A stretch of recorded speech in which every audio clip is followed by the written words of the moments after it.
நமஸ்காரம். இன்னைக்கு நான் முட்டைக்கோஸ் கேபேஜ் கறி பண்ண போகிறேன், தேங்காய் போட்டு. அது எப்படின்னு பார்க்கலாமா? அடுப்பத்தை வச்சு இல்பச்சட்டி போட்டிருக்கேன், எண்ணெய் விடுறேன்.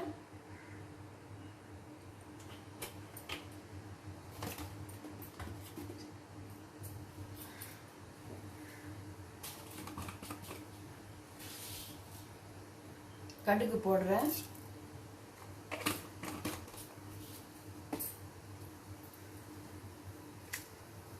மிளகா வத்தல், உளுத்தம்பருப்பு. கடுகு வெடிச்ச உடனே கேபேஜ் நறுக்கி வச்சுருக்கேன், ஒரு 1/2 கிலோ நறுக்கி வச்சுருக்கேன். அதில் போட்டுட்டு மூடி வச்சுருவேன். மூடி வச்சா ஆவியில் வந்துடும்.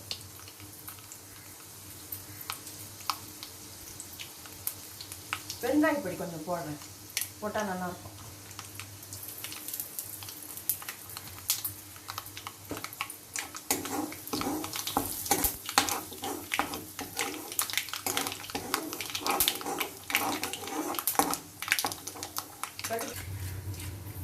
கடுகு வெடிச்சிட்டு இப்போ காய் அலம்பி போடுறேன்.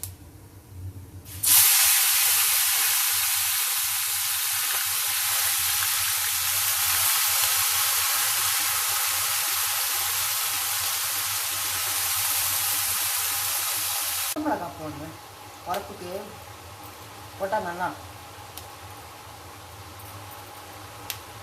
இப்போ இதை மூடி வச்சிடுறேன். மூடி வச்சா ஆவியில் வெந்துடும். இப்போ காயை மூடி வச்சிருக்கேன், ஆவியில் வெந்துடும்.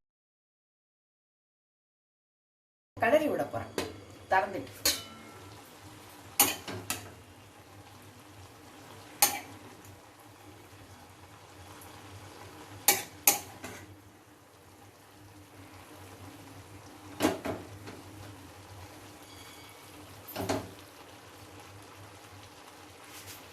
இப்போ மூடி வைக்க போறேன்.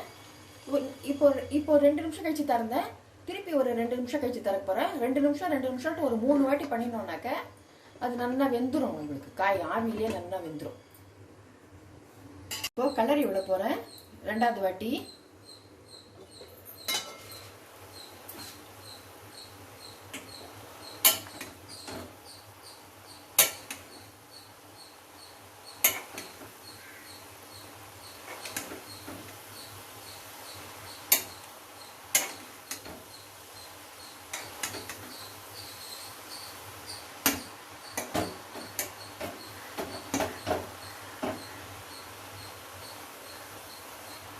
அடியில் தண்ணி இருக்கு, அது வத்தி இருக்குனாக்கா நல்லா வெந்துடும்.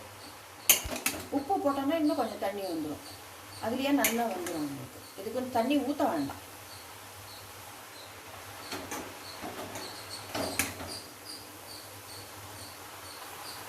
உப்பு போடுறேன்.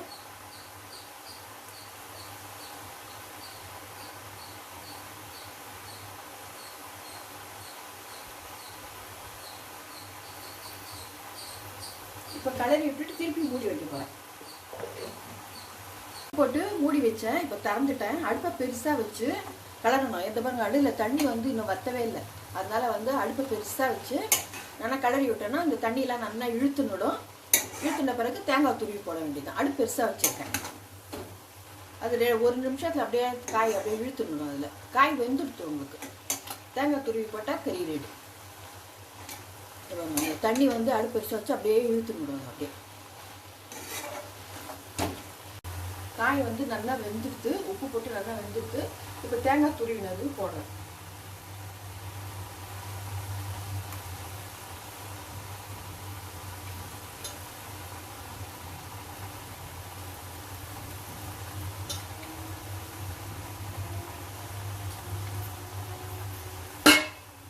இப்போ கிளறி விட்டுறேன்.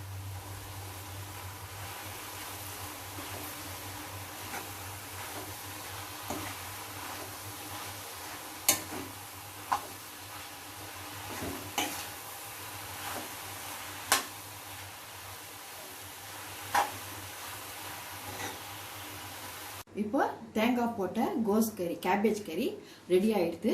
எப்படி இருக்கு பண்ணி பார்த்துட்டு சொல்லுங்க. மறக்காமல் சப்ஸ்கிரைப் பண்ணுங்க. தேங்க்யூ.